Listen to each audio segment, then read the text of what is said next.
In this video, I'm going to show you how to insert line above and below text in Word. Now, they should be a quick and easy process video.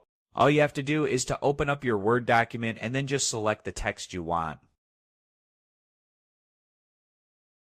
Let's say, for example, this is the text that you are going to be choosing. So go ahead, select it, make sure you are on the Home tab. Then click on this arrow besides the borders. Then go ahead at the bottom, click on Borders and Shading. Then go ahead in the Borders tab, select Box.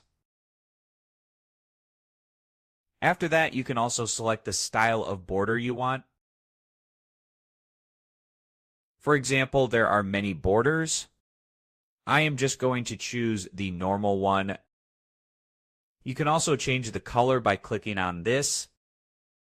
And you can also select the size of the border from here. Then if you want to disable any side of the box, you can also click on it. Let's say, for example, left and right. And then just click on OK. And there you have it. This is how to insert line above and below text in Word. I hope this video was helpful. As always, thank you for watching.